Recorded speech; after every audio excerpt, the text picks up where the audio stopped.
Hello दोस्तों, नमस्ते। आप सभी का हमारे हिंदी साहित्य ज्ञान टीवी में स्वागत है। आज हम करेंगे यूपी टीजीटी पीजीटी से संबंधित महत्वपूर्ण तथ्य हैं। महत्वपूर्ण क्वेश्चन आंसर 125 क्वेश्चन है। जिस तरह से पेपर आता है यूपी टीजीटी पीजीटी का, तो इससे संबंधित क्वेश्चन है। तो आज से प्रैक्टिस सेट शुरू कर रही हूँ मैं, और अब जब तक पेपर होंगे तब तक आपके प्रैक्टिस सेट आपको मिलते रहेंगे। गांव के दोनों ओर रास्ते हैं का संस्कृत में सही अनुवाद क्या होगा? ए, बी, सी या डी? तो राइट आंसर होगा इसमें ग्रामर उभयत मार्गः सन्ति। तीसरे की शुद्ध संस्कृत होगी गांव के दोनों रास्ते हैं। संस्कृत का सही अनुवाद होगा। बाकी तीनों क्या हैं, ये गलत है। सही राइट आंसर ऑप्शन सी। व्याख्या देखते हैं इसकी। उभयत, उभयत का अर्थ होता है हिंदी में दोनों ओर के योग में द्वितीय विभक्ति ग्रामम लगती है। जैसे रास्ते बहुवचन है,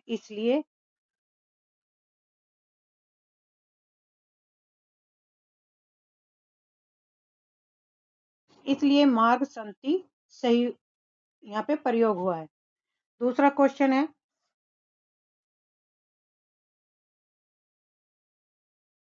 रामेण बाणेन हतो बाली इत्यत्र साधकतम करणम इहि सूत्रेण कत् कर्मा कस्मिन् पदे विद्यते? रामेण बाणेन हता बाली। दूसरे का सही राइट आंसर है ऑप्शन बी, बाणेन। बाणेन क्रिया की सिद्धि में जो सबसे अधिक सहायक होता है उसे करण कहते हैं। यहाँ बाली को मारने में बाण मुख्य रूप से साधन है।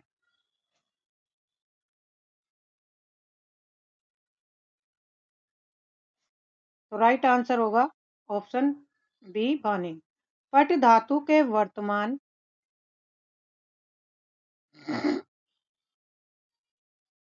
पट धातु के वर्तमान काल में मध्यम पुरुष का एक वचन कौन सा होगा?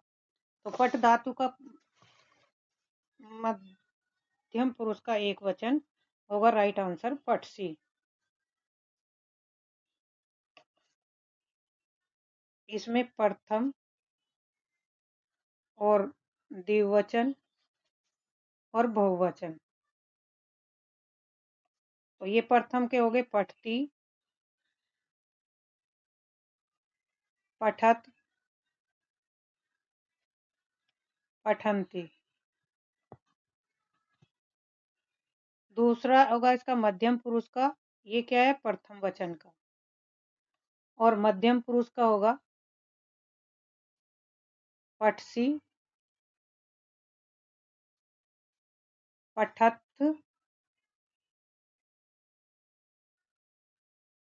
विसर्ग लगेगा दोनों में। पठत और पठत, इस वाले में विसर्ग नहीं है। अब जो मध्यम उत्तम पुरुष का होगा, उद्यम पुरुष में होगा पठामी, पठामी, पठाओ और पठाम, इन पे विसर्ग होगा। तो ये इसके क्या हो गए, पट धातु लट लकार के प्रथम पुरुष, मध्यम पुरुष और उत्तम पुरुष।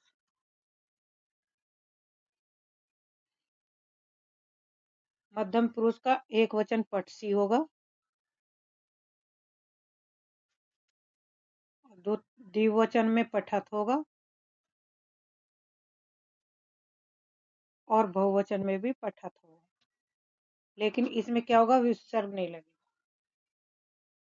राइट आंसर है बी। हरित्रात समास का पद विग्रह होगा। फोर्थ का सही राइट आंसर होगा ऑप्शन सी, हरिनात्रात। हरित्रात समास पद का विग्रह हरिनात्रात होगा। इसमें क्या है, तत्पुरुष समास है। और तत्पुरुष समास के अन्य कौन सा समास है, तत्पुरुष।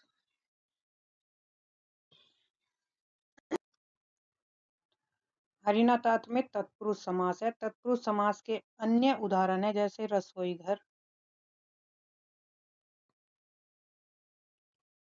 ऋण मुक्त,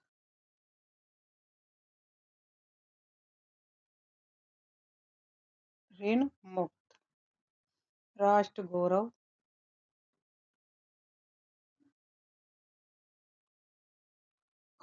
और गृह प्रवेश। व्याख्या, इसका अर्थ है हरि द्वारा शिक्षित, हरि द्वारा रक्षित, रक्षा करने वाले। यहाँ तृतीय तत्पुरुष समास है, इसलिए हरि का तृतीय रूप हरिना प्रयुक्त हुआ है।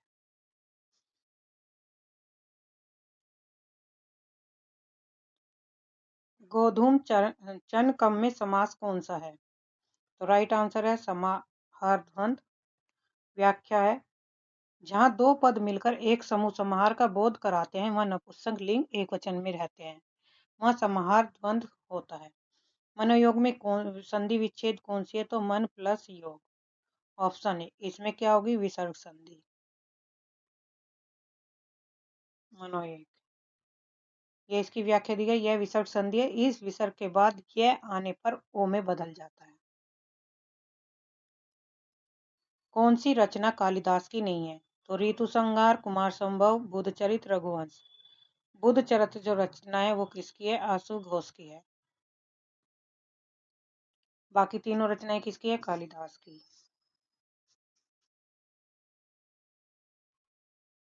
करुण के रस राजत्व का प्रतिष्ठापक कौन है? तो राइट आंसर है उत्तर रामचरितम। आठवें का सही राइट आंसर होगा उत्तर रामचरितम। किसकी रचना है? ये भवभूति की रचना है। भवभूति द्वारा रचित उत्तर रामचरितम में करुण रस की प्रधानता है, इसलिए उन्हें करुण रस का सिद्ध हस्त कवि माना जाता है। बुरी तरह पराजित होने का मुहावरा क्या है? जय गुरुलना, छक्के छूटना, दौड़ धूप करना, जान पर खेलना। तो 9 का सही राइट आंसर होगा ऑप्शन बी, छक्के छूटना। छक्के छूटने का अर्थ है बुरी तरह से हार जाना या घबरा जाना। खाक में मिलाना मुहावरे का सही अर्थ। तो राइट आंसर होगा नष्ट कर देना। खाक में मिलाने का सही है, किसी चीज को पूरी तरह बर्बाद या समाप्त कर देने को खाक में मिलाना कहते हैं। अनंत का अर्थ है जिसका अंत न होता हो। राइट आंसर है सी। अनंत शब्द अन प्लस अंत से बना है, जिसका अर्थ है जिसकी कोई सीमा या अंत न हो। मेरा नाम श्री आनंद कुमार जी है, वाक्य अशुद्ध है। तो इसमें कौन सा शब्द अशुद्ध है? 12 का सही राइट आंसर है ऑप्शन सी, श्री आनंद कुमार जी। हिंदी व्याकरण के अनुसार अपना नाम बताते समय अपने नाम के आगे श्री या अंत में जी आदर सूचक शब्दों का प्रयोग नहीं किया जाता। भाई आकर चला गया वाक्य किस प्रकार का है? तो ये सरल वाक्य है, क्योंकि इसमें एक ही कर्ता एक ही सब्जेक्ट है, क्रिया है। इसमें एक ही मुख्य क्रिया चला गया है। आकर यह पूर्वकालिक क्रिया है जो वाक्य को संयुक्त नहीं बनाती। वर्तनी की दृष्टि से निम्नलिखित में शुद्ध शब्द कौन सा है? तो राइट आंसर है ऑप्शन ए, उपयुक्त। संधि के नियमानुसार ऊपरी प्लस उक्त मिलकर उपयुक्त बनता है। उपरोक्त बोल चाल में चलता है पर व्याकरण की दृष्टि से यह अशुद्ध है। निम्नलिखित शब्दों को अशुद्ध वर्तनी वाले शब्द का चयन कीजिए। तो ऑप्शन बी इसमें क्या है? गलत है। तो अनुग्रह शुद्ध शब्द कौन सा होगा? अनुग्रह, ये वाला शुद्ध शब्द होता है। कक्षा शब्द का शुद्ध उच्चारण, तो इसका होगा राइट आंसर डी, कक्षा। यह संयुक्त व्यंजन है जिसमें क प्लस श के मेल से बनता है, इसलिए इसका उच्चारण कक्षा के करीब होता है। वर्तनी की दृष्टि से इनमें अशुद्ध शब्द कौन सा है? तो राइट आंसर है भास्कर, ऑप्शन सी। भास्कर का शुद्ध शब्द आधा स, ये वाला भास्कर बनेगा। शुद्ध शब्द भास्कर सपेरा वाला स होता है, जो नोट में भास्कर लिखा है वो गलत है। अग का विलोम क्या है? विग, ऑप्शन ए।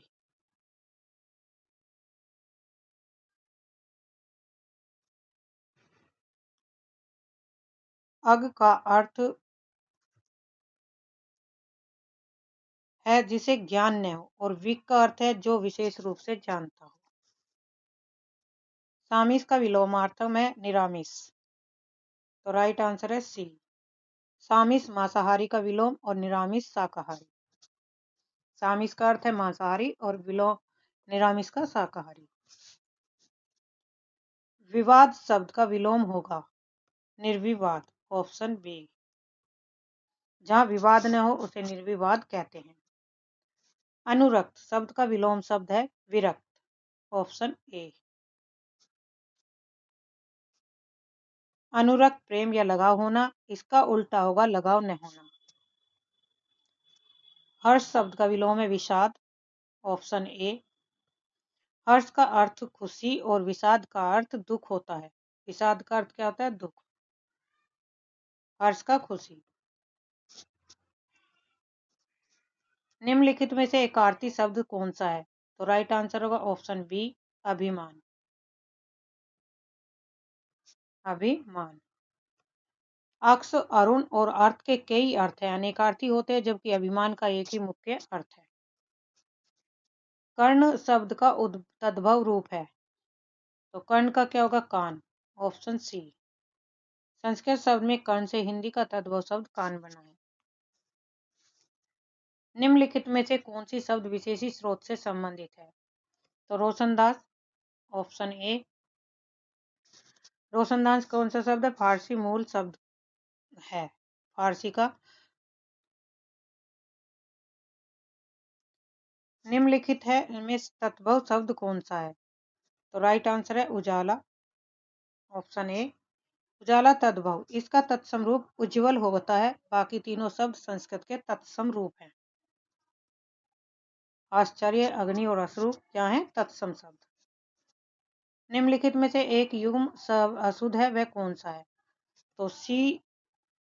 यह जो अलमारी शब्द है वो तुर्की शब्द का है। अलमारी वास्तव में एक पुर्तगाली शब्द है, तुर्की का नहीं।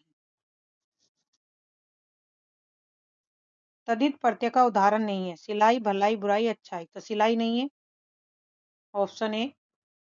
सिलना एक क्रिया है और क्रिया से बनने वाले प्रत्यय कृत प्रत्यय कहलाते हैं। भलाई, बुराई, अच्छाई विशेषण से बने हैं, इसलिए ये तद्धित प्रत्यय कहलाते हैं। निम्नलिखित में से किस शब्द में उपसर्ग का प्रयोग नहीं हुआ? तो राइट आंसर है ऑप्शन ए प्रश्न में। प्रश्न एक मूल शब्द है। प्रतिष्ठा में प्रति प्लस अधिकार में अधि प्लस अधिक अधि और संस्कार में सम उपसर्ग लगा है। प्रतिष्ठा में प्रति, कार में अधि और संस्कार में सम। जिसका कर्मधारय का पूर्व पद संख्यावाचक हो वहां कौन सा समास होता है? तो वहां आता है द्विगु समास, ऑप्शन सी। जहां पहला पद गिनती संख्या बताए, जैसे चौरा, तिरपला, वहां द्विगु समास होता है। किस शब्द में विसर्ग संधि है? तो राइट आंसर है दुष्कर में विसर्ग संधि है। विसर्ग का स बन जाने के कारण यह विसर्ग संधि होगी। दो प्लस कर होता है। उदाहरण शब्द में संधि है व्यंजन, ऑप्शन डी।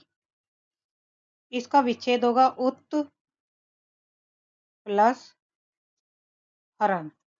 तय और है के मेल से व्यंजन संधि बनती है।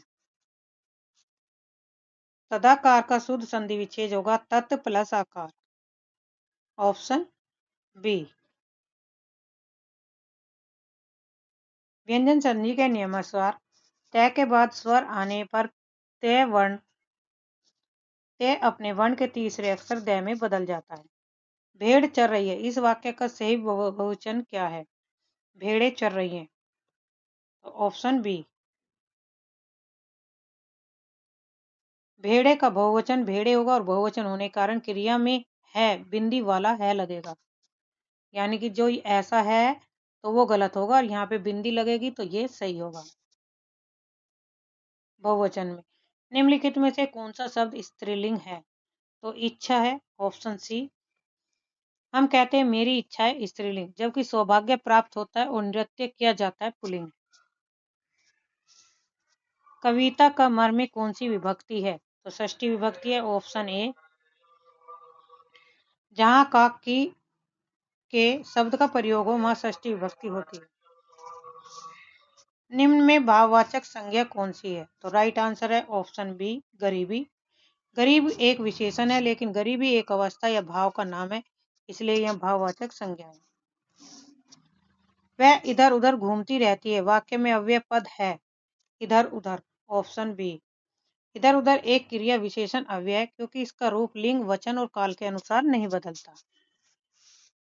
ओ मेरा सिर फटा जा रहा है वाक्य है विस्मयादिबोधक, विस्मयवाचक।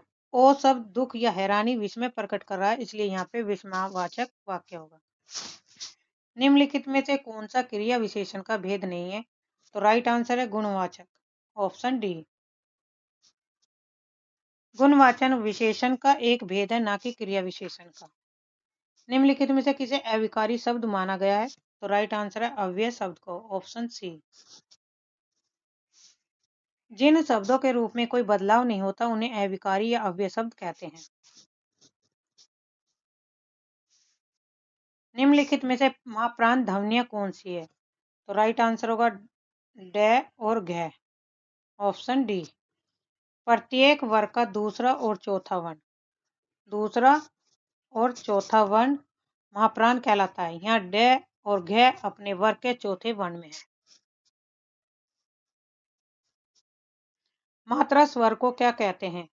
तो राइट आंसर होगा रूप। Option C. स्वरों के बदले हुए स्वरूप को जो व्यंजन के साथ लगते हैं मात्रा या रूप कहा जाता है। भाषा व्याकरण सम्मत आदर्श रूप को क्या कहते हैं? तो राइट आंसर है मानक। Option A. शिक्षित समाज द्वारा अपनाई गई व्याकरण सम्मत शुद्ध भाषा मानक भाषा कहलाती है। पश्चिमी हिंदी की उत्पत्ति किस अपभ्रंश से हुई? तो शौरसेनी से हुई। और पश्चिमी हिंदी में 5 बोलियां हैं। जैसे हिंदी की पश्चिमी बोलियां जैसे ब्रज, खड़ी बोली शौरसेनी अपभ्रंश से विकसित हुई हैं। कौरवी, कन्नौजी, हरियाणवी ये सब शौरसेनी से संबंधित है। लाश किस भाषा का शब्द है? तो राइट आंसर होगा तुर्की। द्रग उर्जत टूटत कुटुंब पंक्तियों में कौन सा अलंकार है? तो राइट आंसर है असंगति। असंगति का उदाहरण है यहाँ उलझती आंखें हैं पर टूटता परिवार। जहाँ कहीं और हो और कार्य कहीं और, वहाँ असंगति अलंकार होता है।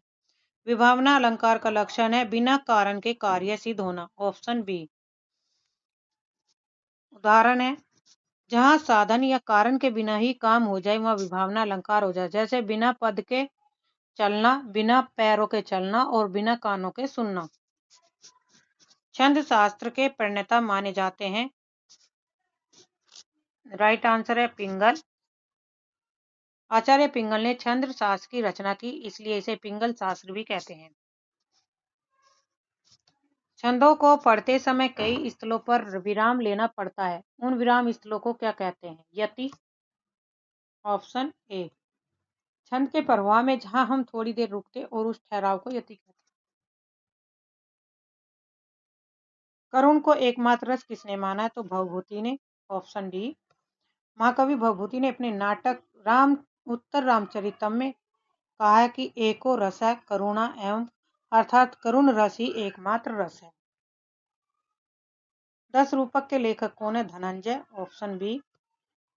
10 रूपक नाट्य शास्त्र का एक प्रमुख ग्रंथ है, इसके रचयिता धनंजय। रीति संप्रदाय के प्रवर्तक किसे माना गया? तो वामन को। Option A. आचार्य वामन ने रीति को काव्य की आत्मा माना और रीति संप्रदाय की स्थापना की। रिपब्लिक ग्रंथ किसका है? तो राइट आंसर है प्लेटो का। Option B. अभिव्यंजनावाद के प्रवर्तक है क्रोचे। Option B. क्रोचे इतावली दार्शनिक बेन दी तो क्रोचे को सौंदर्य शास्त्र में अभिव्यंजनावाद का प्रवर्तक माना गया है। ब्राह्मण संप्रदाय ब्राह्मण पत्र के संस्थापक और संपादक का नाम क्या था? तो प्रताप नारायण मिश्र। Option B. प्रताप नारायण मिश्र ने कानपुर से ब्राह्मण नामक मासिक पत्र का संपादन और प्रकाशन शुरू किया था। अपने अपने पिंजरे किसकी रचना है? तो राइट आंसर है मोहन नेमिष राय, ऑप्शन ए। दलित रचनाएं अपने अपने पिंजरे हिंदी की पहली दलित आत्मकथा मानी जाती है, जिसके लेखक मोहनदास नेमिष राय। वह सफलता की मुकामता कृति किस लेखिका की है? 58 का सही राइट आंसर होगा option A, Maitreyi Pushpa.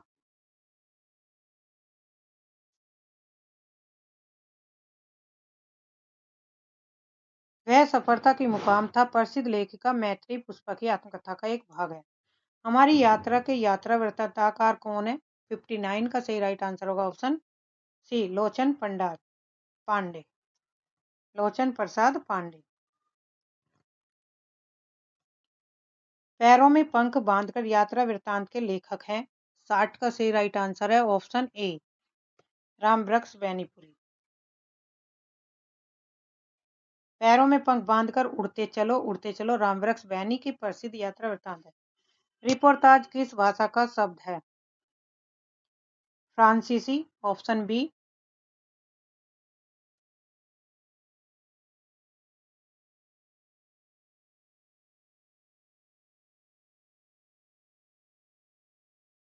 Reportage मूल रूप से फ्रांसीसी भाषा का शब्द है, जिसे अंग्रेजी में रिपोर्ट के करीब माना जाता है। सैलानी की डायरी किसकी रचना है? 62 सही राइट आंसर है ऑप्शन बी, राजेंद्र अवस्थी। सैलानी की डायरी राजेंद्र अवस्थी द्वारा रचित एक महत्वपूर्ण डायरी विद्या की रचना है। डायरी साहित्य संबंधी कमलेश्वर की कृति है। 63 का सही राइट आंसर है ऑप्शन बी, देश देशांतर। देश देशांतर कमलेश्वर की प्रसिद्ध रचना है, जो डायरी विद्या के अंतर्गत आती है। निराला के दुर्लभ पत्रों का संकलन डॉक्टर रामविलास शर्मा ने निराला की साहित्य साधना के किस खंड में किया? 64 का सही राइट आंसर है ऑप्शन बी, निराला की साहित्य साधना तृतीय खंड में।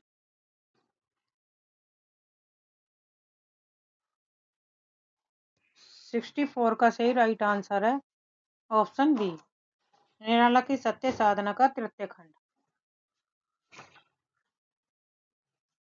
निराला की सत्य साधना का तृतीय खंड डॉक्टर रामविलास शर्मा ने अपनी आलोचनात्मक कृति निराला की सत्य साधना के तीसरे खंड में निराला के पत्रों और दस्तावेजों को संकलित किया। भारतेंदु युग और हिंदी भाषा विकास का परंपरा के लेखक कौन है? तो रामविलास शर्मा।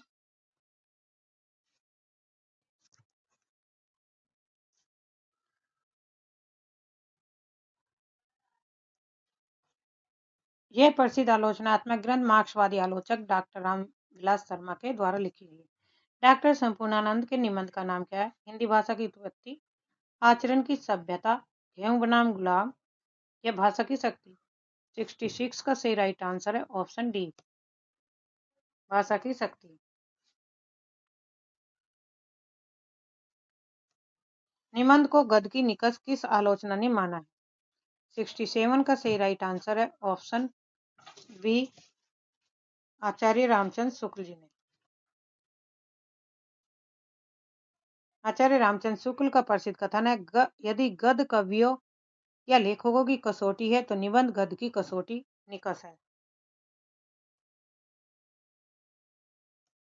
किन हिंदी निबंध लेखकों की तुलना अंग्रेजी गद्यकारों में एडिसन और स्टील से की जाती है? तो 68 का सही राइट आंसर है प्रताप नारायण मिश्र और बालकृष्ण भट्ट की।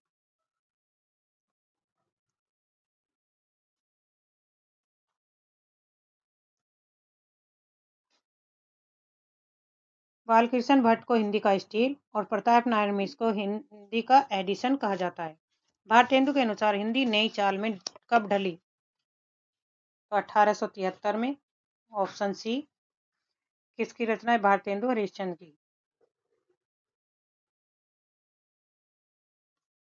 अपनी पुस्तक कालचक्र में भारतेंदु हरिश्चंद्र ने लिखा था, हिंदी नई चाल में ढली सन 1873 ईस्वी। फणीश्वरनाथ रेणु की कौन सी कहानी है? 70 का सही राइट आंसर है ऑप्शन ए, रसप्रिया।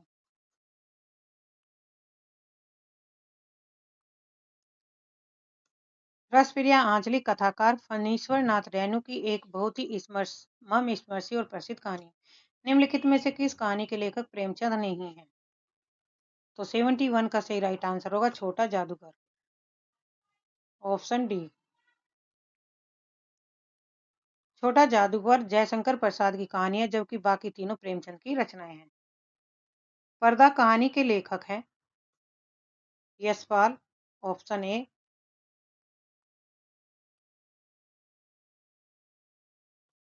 पर्दा यशपाल की एक प्रसिद्ध यथार्थवादी कहानी है जो मध्यम वर्गीय परिवार की झूठी शान को दर्शाती है। कोसी का घटवार लेखक के कौन है? तो राइट आंसर है शेखर जोशी, ऑप्शन ए। कोसी का घटवार शेखर जोशी की सबसे प्रसिद्ध कहानियों में से एक है जो पहाड़ी जीवन की पृष्ठभूमि पर आधारित है। हिंदी कहानी को किस पत्रिका ने महत्व दिया था? तो सरस्वती को, ऑप्शन सी। सरस्वती आचार्य महावीर प्रसाद द्विवेदी के संपादन में सरस्वती पत्रिका ने हिंदी कहानी को व्यवस्थित और परिष्कृत रूप देने में सबसे बड़ी भूमिका निभाई थी। महाभोज मनु भंडारी का कैसा उपन्यास है? ऐतिहासिक, राजनीतिक, धार्मिक या आंचलिक? 75 का सही राइट आंसर है ऑप्शन बी, राजनीतिक।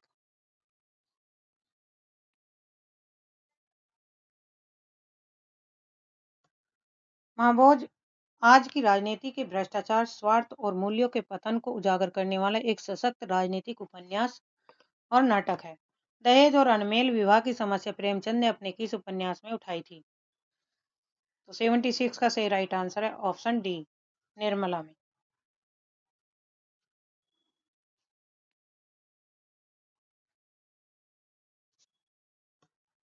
निराला उपन्यास में प्रेमचंद ने समाज में व्याप्त दहेज प्रथा और अनमेल विवाह, बुजुर्ग व्यक्ति से कम उम्र की लड़की की शादी के दुष्परिणामों को दिखाया है। राजेंद्र यादव और मनु भंडारी ने संयुक्त रूप से किस उपन्यास की रचना की? तो राइट आंसर है 1 इंच मुस्कान, ऑप्शन सी। हिंदी साहित्य का एक अनूठा प्रयोग था जहां पति पत्नी राजेंद्र यादव और मनु भंडारी ने मिलकर 1 इंच मुस्कान उपन्यास लिखा। 78 भाषा के जादूगर के रूप में कौन विख्यात है? 78 का सही राइट आंसर है ऑप्शन ए, शिव पूजन साहे। शिव पूजन साहे को उनकी विशिष्ट भाषा शैली और शब्दों के सटीक प्रयोग के कारण हिंदी साहित्य में भाषा का जादूगर कहा जाता है। बाणभट्ट की आत्मकथा एक क्या है?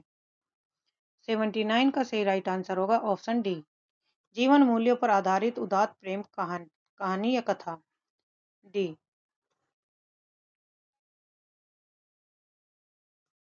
हजारी प्रसाद द्विवेदी द्वारा रचित लिखित ये एक प्रसिद्ध उपन्यास है।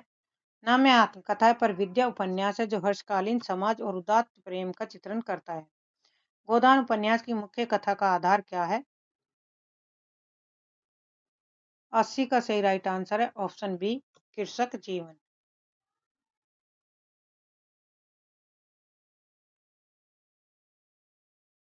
सूरदास प्रेमचंद के किस उपन्यास का मुख्य पात्र है?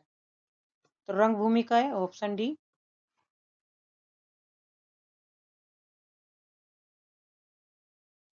रंगभूमि का नायक सूरदास एक अंधा भिखारी है जो अपने नैतिक बल से पूंजीपति और व्यवस्था के खिलाफ लड़ता है। प्रकाश और परछाई किस एकांकीकार की रचना है? तो 82 का सही राइट आंसर है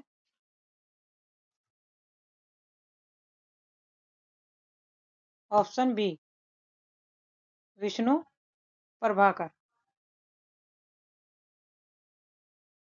विष्णु प्रभाकर एक प्रसिद्ध नाटककार और एकांकीकार है। प्रकाश और परछाई उनकी महत्वपूर्ण सामाजिक एकांकी है। एक और द्रोणाचार्य किसकी नाट्यकृति है? तो सुरेंद्र वर्मा की है, सॉरी शंकर शेष की है, ऑप्शन सी। शंकर शेष ने इस नाटक में पौराणिक कथा के माध्यम से आधुनिक शिक्षा व्यवस्था और शिक्षक की व्यवस्था पर तीखा प्रहार किया। रेशमी टाई 84 का सही राइट आंसर है option B, doctor Ramkumar Verma की।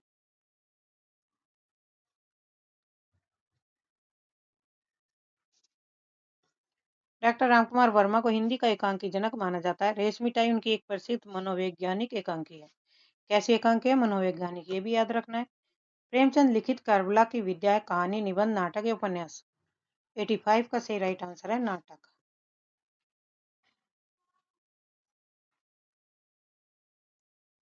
मुंशी प्रेमचंद ने 3 नाटक लिखे थे, करबला, संग्राम और प्रेम की वेदी। करबला में ऐतिहासिक पृष्ठभूमि पर आधारित नाटक है। अंजो दीदी किस रचयिता की नाट्य रचना है? 86 का सही राइट आंसर है ऑप्शन डी, उपेन्द्र नाथ अस्का।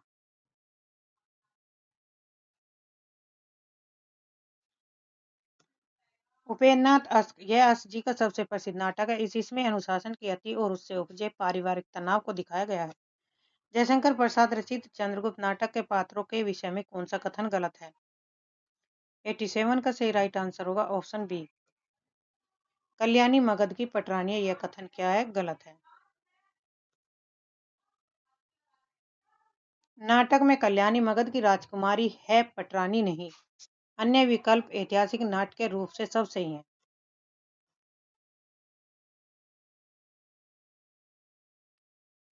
जैसे को तैसा नाटक के रचनाकार का नाम क्या है? 88 का सही राइट आंसर है ऑप्शन ए, गोपाल राम गहेमरी।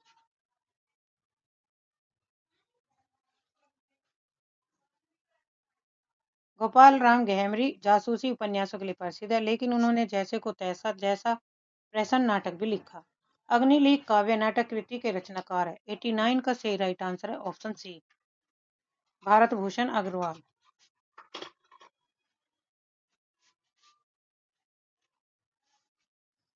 अग्निलीक भारत भूषण अग्रवाल का एक महत्वपूर्ण गीत नाट्य काव्य नाटक है जो राम कथा पर आधारित है। भाषा योग वशिष्ठ के रचनाकार कौन है? 90 का सही राइट आंसर है ऑप्शन ए, राम प्रसाद निरंजनी। इसे परिमार्जित खड़ी बोली गद्य की प्रथम पुस्तक माना है। इसकी रचना है 1741 के आसपास हुई। शकुंतला नाटक किसने लिखा? 91 का सही राइट आंसर है ऑप्शन डी, राजा लक्ष्मण सिंह ने।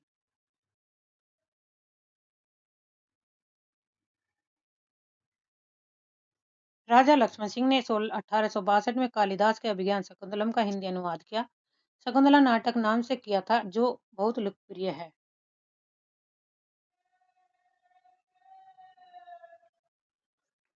विजय देवनारायण शाही का काव्य संग्रह है। 92 का सही राइट आंसर है ऑप्शन बी, मछली घर। मछली घर और साखी विजय देवनारायण शाही के महत्वपूर्ण काव्य संग्रह हैं। अंधेरे में नामक प्रसिद्ध कविता के रचनाकार है। 93 का सही राइट आंसर है ऑप्शन डी।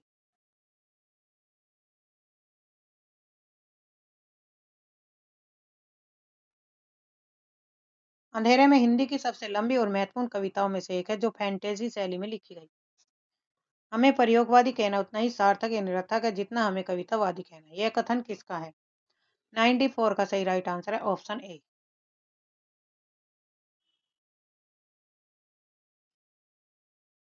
सच्चिदानंद हीरानंद बादशाह ने आगे अगय जी ने दूसरे सप्तक की भूमिका में प्रयोगवाद शब्द का विरोध करते हुए यह प्रसिद्ध कथन कहा था।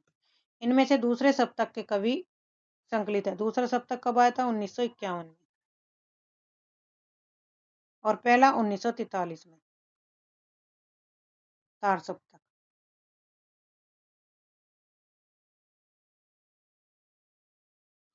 95 का सही राइट आंसर है ऑप्शन ए, रघुवीर साहे।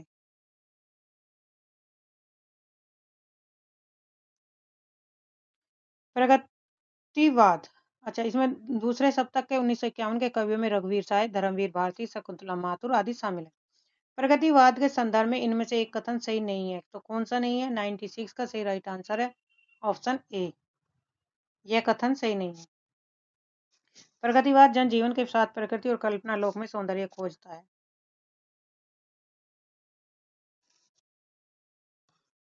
प्रगतिवाद कल्पना लोक का नहीं है बल्कि ठोस धरातल और यथार्थ का कवि है।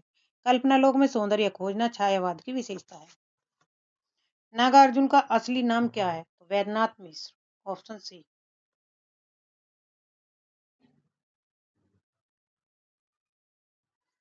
नागार्जुन मैथिली में यात्री नाम से, हिंदी में नागार्जुन नाम से लिखते थे। उनका मूल नाम वैद्यनाथ मिश्र था। दिनकर के किस काव्य ग्रंथ में युद्ध और शांति की समस्या का चित्रण किया गया है? 98 का सही राइट आंसर है ऑप्शन सी, कुरुक्षेत्र में।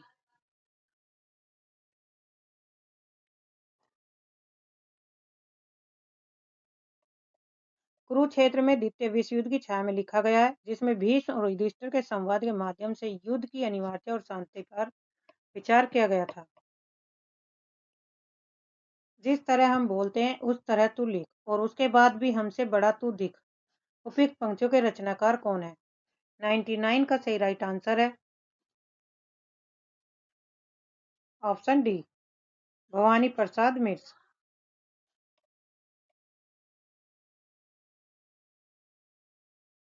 भवानी प्रसाद मिश्र अपनी सहज और सरल भाषा के लिए जाने जाते हैं। यह पंक्ति उनकी कविता की सरलता का परिचय देती है। सुमित्रा नंदन पंत की किस रचना को भूमिका को छायावाद का मैनिफेस्टो कहा गया है? तो 100 का सही राइट आंसर है ऑप्शन बी, पल्लव को।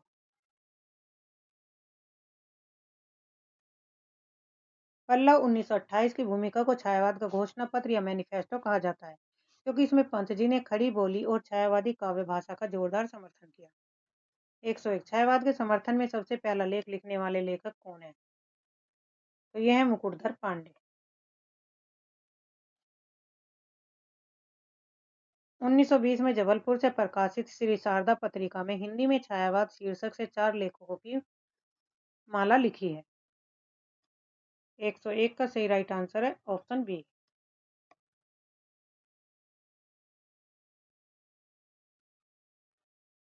आधुनिक काल की किस काव्यधारा में रहस्यवाद की भावना पाई जाती है? तो छायावाद में। Option B. छायावाद में असीम और अज्ञात सत्ता के प्रति प्रेम और जिज्ञासा की अभिव्यक्ति है, जिसे रहस्यवाद कहा जाता है। महादेवी वर्मा छायावाद की प्रमुख रहस्यवादी कवित्री है। तेरा वैभव देखूं या जीवन का क्रंदन देखूं, ये पंक्तियां किसकी है? 103 का सही राइट आंसर है ऑप्शन सी, महादेवी वर्मा की ये पंक्तियां हैं,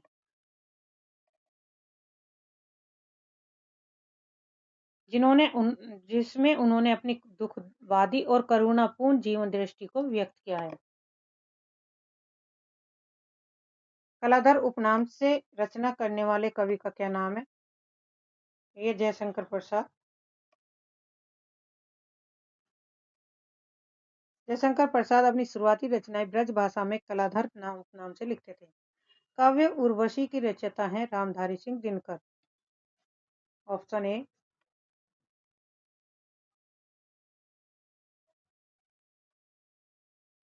काव्य उर्वशी जयशंकर प्रसाद और रामधारी सिंह दिनकर। हिंदी में उर्वशी नाम से 2 प्रसिद्ध रचनाएं हैं। जयशंकर प्रसाद ने 1909 में उर्वशी नामक चंपू काव्य लिखा था, जबकि रामधारी सिंह दिनकर ने उर्वशी नामक प्रसिद्ध काव्य नाटक लिखा, जिस पर उन्हें ज्ञानपीठ पुरस्कार मिला।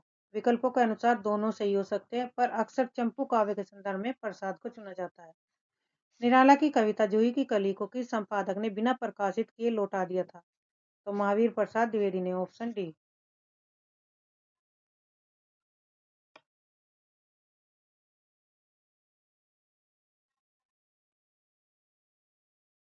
द्विवेदी जी ने सरस्वती पत्रिका के संपादन के दौरान इस कविता को अश्लीलता का आरोप लगाकर और मुक्त छंद होने के कारण वापस कर दिया था। मैं नीर भरी दुख की बदली महादेवी वर्मा का उपयुक्त गीत उनके किस काव्य संग्रह से संबंधित है? 107 का सही राइट आंसर है ऑप्शन डी, सांध्या गीत। यह महादेवी वर्मा की सबसे प्रसिद्ध रचना है, जो उनके सांध्या गीत संग्रह में संकलित है। 108 हिंदी में स्वच्छंदतावाद का कवि कौन है? तो श्रीधर पाठक। ऑप्शन सी।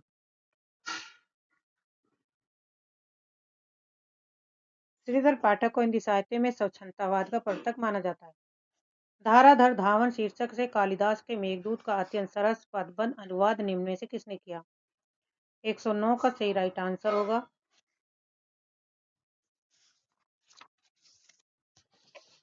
ऑप्शन बी, राय देवी प्रसाद पूर्ण।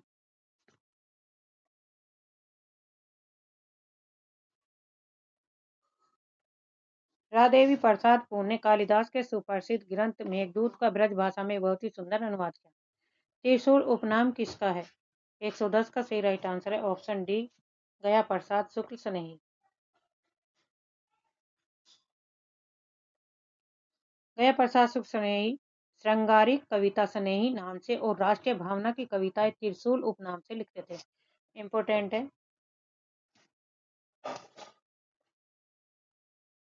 भारतेंदु युगीन पत्र पत्रिकाओं में प्रकाशित विषय वस्तु से संबंधित कौन सा कथन गलत बता है? 111 का सही राइट आंसर है ऑप्शन सी। जीवन में मार्मिक भाव व्यंजक चित्र प्रस्तुत करने वाली छोटी छोटी कलात्मक कहानियां। जीवन में ये कथन क्या गलत है? भारतेंदु युग में कहानियों का एक कलात्मक और मार्मिक स्वरूप विकसित नहीं हुआ था। यह विशेषता बाद के युगों यानी कि द्विवेदी और प्रेमचंद युग की है। घनानंद को साक्षात रसमूर्ति किसने माना?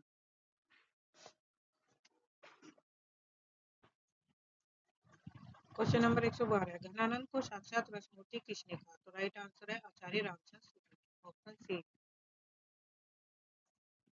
शुक्ल जी ने घनानंद जी की काव्य प्रतिभा की प्रशंसा करते हुए उन्हें साक्षात रसमूर्ति और जवाबदानी का दावा रखने वाला कहा। शिवा को बखानों की बखान छत्रसालकों में शिवा का क्या अर्थ है? शिवा का अर्थ है शिवाजी, ऑप्शन बी।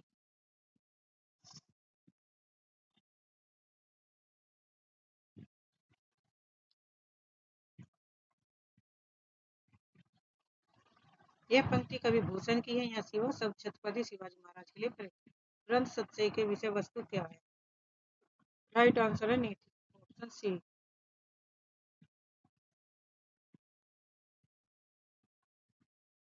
मुसलमान अनुयायी कबीरदास को किनका शिष्य मानते हैं? तो शेख तकी।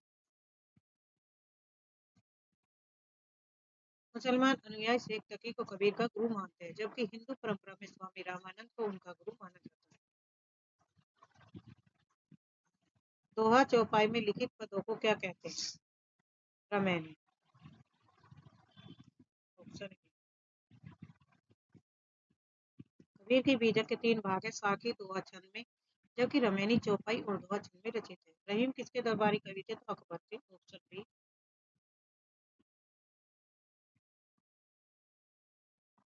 अब्दुल रहीम खाना रहीम मुगल सम्राट अकबर के नवरत्न से एक थे। बसो मेरे नैनन में नंदलाल नंदलाल किसकी पंक्तियां? तो मीराबाई की है, ऑप्शन सी। यह मीराबाई का बहुत ही प्रसिद्ध पद है, जिसमें वे भगवान श्री कृष्ण के रूप सौंदर्य का वर्णन करते हैं। आदिकालीन हिंदी काव्यधारा उपलब्ध नहीं है। तो राइट आंसर है ऑप्शन सी, सिख साहित्य।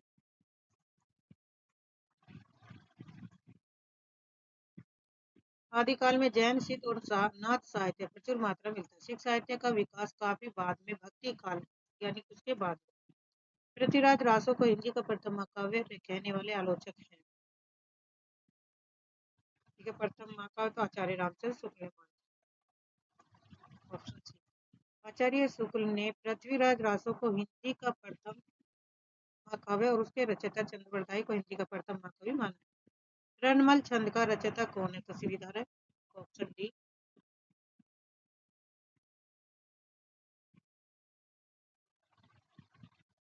रणमल छंद ईडर के राजा रणमल की विजय का वर्णन करने वाला एक वीर गाथात्मक काव्य है, जिसके रचयिता श्रीधर है। बटेश्वर बाहुबलिराज इनमें से किस काव्यधारा का ग्रंथ? तो राइट आंसर है जैन साहित्य, ऑप्शन ए। शालिवा सूरी द्वारा रचित यह ग्रंथ जैन साहित्य की राज परंपरा का अत्यंत महत्वपूर्ण काव्य है। चंदन बाला रास किसकी है? तो आसकी कवि की, ऑप्शन डी।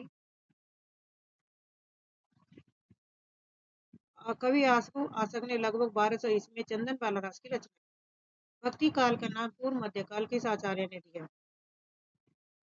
124 का सही राइट आंसर है ऑप्शन डी, आचार्य हजारी प्रसाद द्विवेदी। हजारी प्रसाद द्विवेदी जी ने साहित्य के काल विभाजन में भक्ति काल को पूर्व मध्यकाल और रीति काल को उत्तर मध्यकाल कहा। ज्ञान राशि के संचित कोश का नाम साहित्य है। साहित्य के संदर्भ में यह किस मनीषी का कथन है? तो राइट आंसर है ऑप्शन बी, महावीर प्रसाद द्विवेदी जी ने साहित्य की परिभाषा देते हुए उसे ज्ञान का संचित कोश बताया। आज के लिए इतना ही। धन्यवाद। चैनल को सब्सक्राइब करिए, लाइक करिए और शेयर करिए ताकि आपको समय पर नोटिफिकेशन मिलती रहे।